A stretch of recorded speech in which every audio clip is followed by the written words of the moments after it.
When we look at in the 2nd century before Christ, there was a man called Epiphanes. This man destroyed a lot of Israelites. And the reason why he destroyed them was because they were Jews.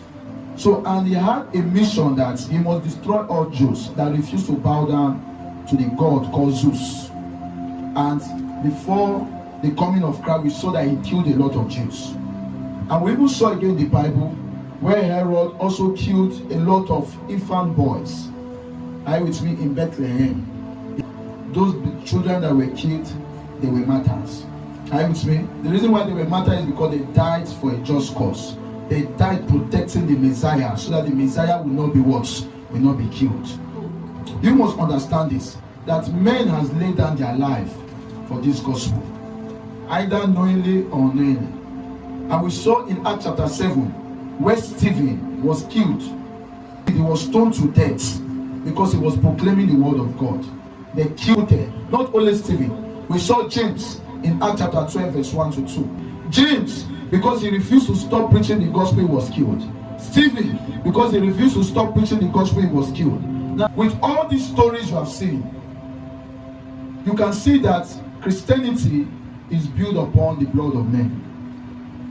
Are you with me? There were men that suffered just to make sure that Christianity gets to us.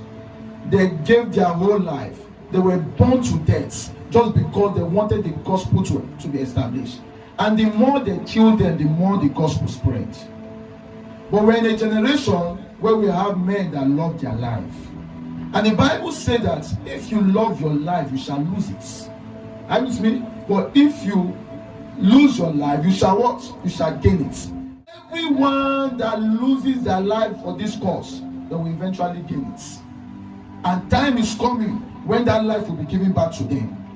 So many has been killed and been destroyed because of this gospel.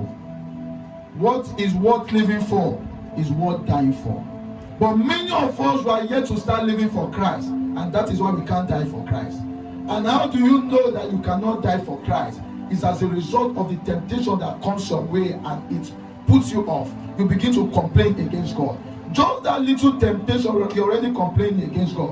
What of if you are subjected to terrible temptation, hardship? The Bible says that God will not bring a temptation that is greater than us. But even in that temptation, we will still make the way of escape. But sometimes a way of escape will not be made. Are you understanding me? A way of escape will not be made. And you must step up in your Christianity.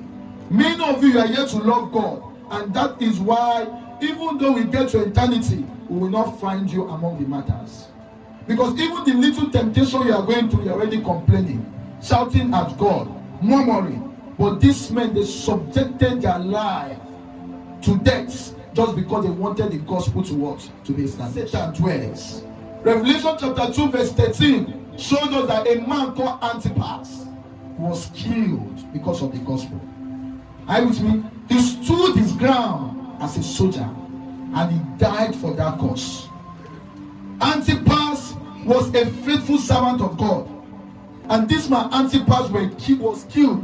And where they was where Satan dwelled. They were not in a comfortable environment. They were in an environment that was hostile, that was against Christianity. But Antipas stood his ground and said, no, the gospel must spread. And as a result of his determination, we saw that Antipas was killed for this cause. And that is why Paul said we die daily and we die all day. Are you with me, church? We die daily and we die all day. Dying all day is you succumbing. Succumbing is you maintaining your balance, making sure that you don't succumb to the pains that you are going through because you are serving Jesus. As long as you want to effectively serve Jesus, you must die all day. Dying all day is experiencing pain all through the day. There are seasons like that. And there are also seasons where you must die daily, where you must experience pain on a daily watch, on a daily basis. But many of us, the little pain we just experienced, we're already tired of this race. This race is not for men that are weak. It is not for men that are not determined. It is for men that have laid down their all just to please their master. Many of you don't even know your master. And since you don't know your master, how will you be able to lay down your life for somebody you don't know? You can only lay down your life for somebody you know and somebody you have come to love. This man has come to love God. And that is why they were able to give their life. Do you know what it means to give your life? That means in this earth, we will no longer sin again.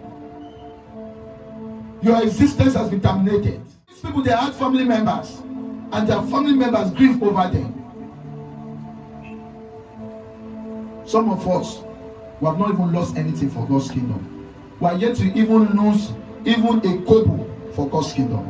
But these are men that lost their life just for a just cause. You see, our problem is that we always want to be in comfort. But the Christianity I know is not all the time you will see comfort. Anyone that's truly serving God, there are days for pains. And you must be able to manage that pain and keep serving God.